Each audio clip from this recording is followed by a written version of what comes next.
మొన్న తిరుపతి తిరుమలలో పరకామణి కేసులో సతీష్ కుమార్ ఏవిఎస్ఓ మృతి అనేక కారణాలకు దారితీస్తున్నాయి.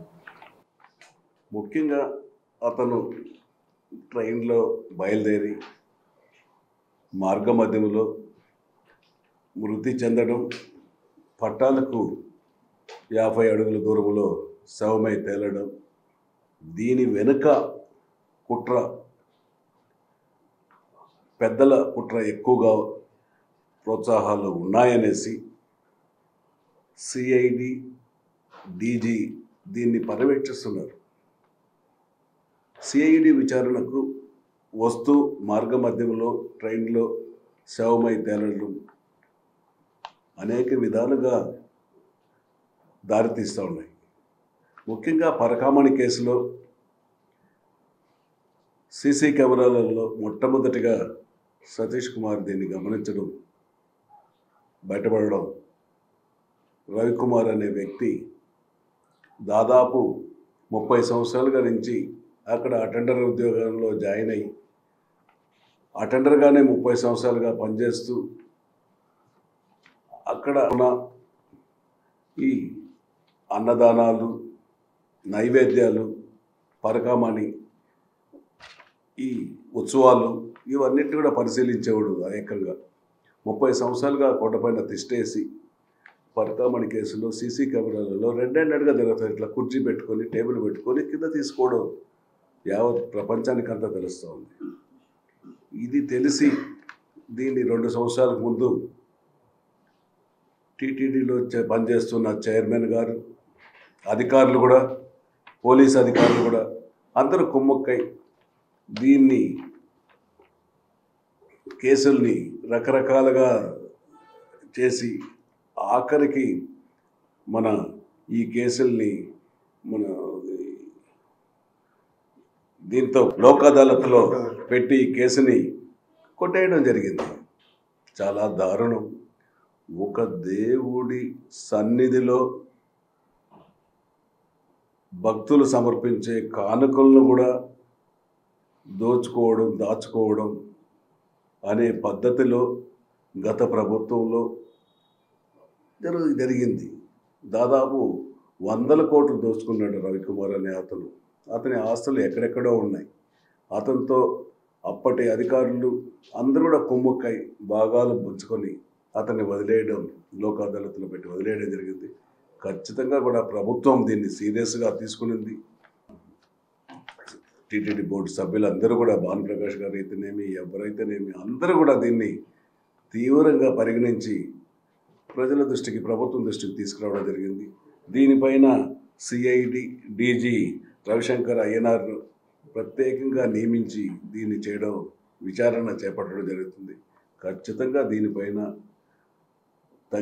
ఎవరైతే బాధ్యులు ఉన్నారో వారిపైన తగిన చర్యలు కూడా తీసుకుంటారు. ఇతను సురేష్ కుమార్ చనిపోయిన కొంతసేపటికే తిరుపతి మాజీ ఎమ్మెల్యే, మాజీ టీటీడీ చైర్మన్ భూమన కరుణాకర్ రెడ్డి ఇది ఆత్మహత్య అని ప్రకటించడం విడ్డూరంగా ఉంది. చనిపోయిన కొంతసేపటికే ఇది ఆత్మహత్య. ప్రభుత్వ పెద్దలు తప్పుడు సాక్ష్యాలు చెప్పమని, నా కరుణాకర్ రెడ్డి పైన పేరు చెప్పమని, పెద్దల ప్రోద్బలంతో చనిపోయిన మృతి ఆత్మహత్య చేసుకున్నాడని మరలా చెప్పడం ఇది విడ్డూరంగా ఉంది. ఒకరు చెప్తే సాక్ష్యాలు ప్రూవ్ అవుతాయా? చట్టం దాని పని దానికి చేస్తుంది. ఒక నేరంను వెలికి తీయాలంటే ఎన్నో కోణాల్లో ఆలోచించి బయట తీస్తున్నారు. ఇప్పుడు చూస్తున్నాం, జరిగి 4-5 రోజులు అవుతుంటా దీన్ని ఎట్లా జరిగింది అనేసి కూడా ఈ రోజు కూడా దాన్ని పరిశీలించి ఎలా చేయాలని చూస్తున్నారు. ఈయనకు కాలజ్ఞానం చెప్పాడా, ఈయన చేసిందా లేదా, ఈయన భయంతో ఈయన తన పేరు ఆడ చెప్పేస్తాడేమో అనేసి ఈయన ఆత్మహత్యగా చిత్రీకరించింది విడ్డూరంగా ఉంది. గుమ్మడికాయ దొంగలు ఎవరంటే భుజాలు తడుముకునేటట్టుగా కరుణాకర్ రెడ్డి భయపడి కరుణాకర్ రెడ్డి ఆత్మహత్యగా సతీష్ కుమార్ని చెప్పడం చాలా బాధాకరం. ఖచ్చితంగా కరుణాకర్ రెడ్డి కూడా దీంట్లో దోషే.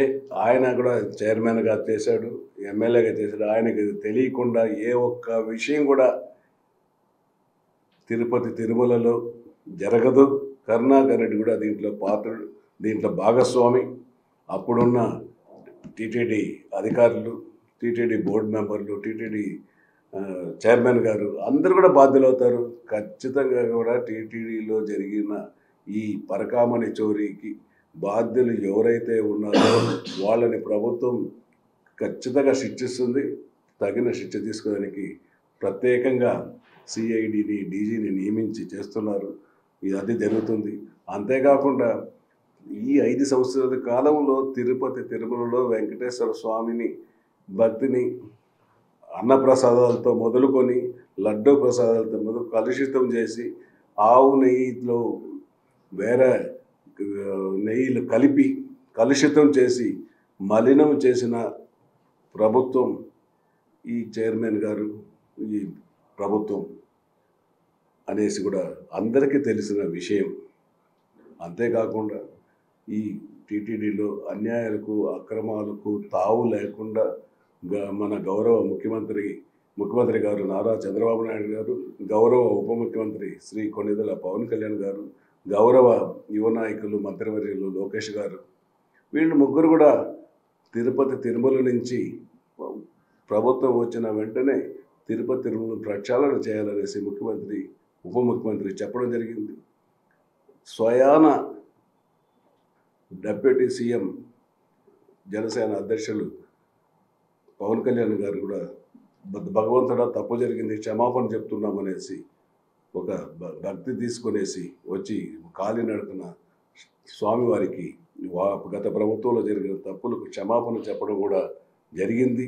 ఖచ్చితంగా కూడా వీళ్ళని భగవంతుడు వదలడు, అధికారులు వదలరు. ఈ ప్రభుత్వం తగిన చర్యలు ఒకరి తర్వాత ఒకరు తప్పకుండా తీసుకుంటారనేసి కూడా ఈ సందర్భంగా తెలియజేసుకుంటున్నాం. అంతేకాకుండా మొన్న జరిగిన విశాఖపట్నంలో జరిగిన సిఐ పార్ట్నర్షిప్ సమ్మిట్లో విశాఖపట్నానికి గత ప్రభుత్వంలో పారిపోయిన కంపెనీలన్నింటినీ తీసుకురావడం, వాటితో పాటు కొత్త కంపెనీలు కూడా తీసుకురావడం, వాటన్నిటినీ కూడా మరలా పునరుద్ధరించడం, సంవత్సరం 8 నెలలకే ఎన్నోసార్లు యూకే, యుఎస్, దావోస్ ఇవన్నీ కంట్రీలకు వెళ్ళి ఒక పక్క ముఖ్యమంత్రి గారు, ఇంకొక పక్క ఉప ముఖ్యమంత్రి గారు, ఇంకొక పక్క మన లోకేష్ గారు వెళ్ళి ప్రపంచంలో ఎక్కడ జరగలేని విధంగా ఆంధ్ర రాష్ట్రంలో సిఐ సదస్సు, ఈ బిజినెస్ సమ్మిట్ బ్రహ్మాండంగా జరిగింది. సూపర్ సక్సెస్ అయింది. అన్ని ఏ కార్యక్రమం చేసినా సూపర్ సక్సెస్ అవుతూ ఉన్నది.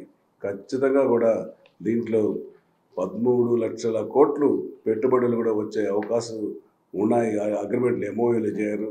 తద్వారా 16 లక్షల మందికి ఉద్యోగ అవకాశాలు కూడా కల్పించే అవకాశం కూడా ఉంది. ఇంకా కూడా ఈ ఒక సంవత్సరం 8 నెలల్లోనే ఇంత జరిగింది. ఆ రోజే చెప్పారు ప్రభుత్వం రాకముందే 20 లక్షల మందికి నిరుద్యోగులకు ఇస్తామనేసి ఒక పక్క ముఖ్యమంత్రి గారు, ఇంకొక పక్క ఉప ముఖ్యమంత్రి పవన్ కళ్యాణ్ గారు చెప్పడం జరిగింది. ఖచ్చితంగా 2 సంవత్సరాల్లోనే 20 లక్షల మంది ఉద్యోగ అవకాశాలు ఇప్పించే కార్యక్రమాలకు అహర్నిశలు కష్టపడుతున్నారు.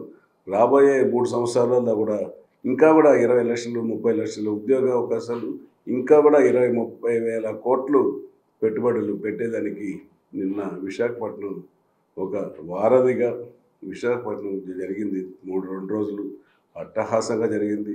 విశాఖపట్నం, ముంబై, చెన్నై దానికంటే ఇంకా పెద్ద రీతిలో విశాఖపట్నం అన్ని రంగాల్లో పారిశ్రామిక తయారవుతుందనేసి కూడా ఈ సందర్భంగా దానికి గౌరవ ముఖ్యమంత్రి గారు, గౌరవ ఉప ముఖ్యమంత్రి గారు, గౌరవ లోకేష్ గారు అందరూ కూడా శ్రమపడారు. ప్రజాప్రతినిధులు, అధికారులు కూడా ఈ సదస్సుతో సక్సెస్ చేశారు. ఖచ్చితంగా మేమందరూ కూడా ఆ సదస్సులో పాల్గొనడం జరిగింది. మాకు కూడా ఎమ్మెల్యేలు, మంత్రులు, ఎంపీలు అందరూ కూడా ఒక నమ్మకం కుదిరింది. ఆంధ్ర రాష్ట్రం అమరావతి అభివృద్ధి చెందుతుంది, విశాఖపట్నం అభివృద్ధి చెందుతుంది, అందులో భాగంగా తిరుపతి కూడా అభివృద్ధి చెందుతుంది. 3 ప్రధాన రాష్ట్ర ప్రధాన జోన్లు ఖచ్చితంగా కూడా అభివృద్ధి జరిగే అవకాశం 100% ఉందనేసి తెలియజేసుకుంటాం. ఈరోజు కూడా చూసాం, తిరుపతిని మున్సిపాలిటీగా ఉండేది 140 సంవత్సరాల ముందు మొదలైంది. ఈరోజు మహానగరపాలిక ఏకగ్రీవంగా ఆమోదించడం జరిగింది. ఖచ్చితంగా కూడా ముఖ్యమంత్రి గారి నేతృత్వంలో తిరుపతి నగరం కూడా, తిరుపతి జిల్లా కూడా అన్ని రంగాల్లో కూడా రాష్ట్రంలో అన్నిటికంటే ప్రథమ స్థానం ముందుంటుందనేసి కూడా మరొకసారి తెలియజేసుకుంటూ, చరిత్ర సృష్టించినోడు ఇప్పుడు ఆ చరిత్రని తిరగరాయబోతున్నాడు.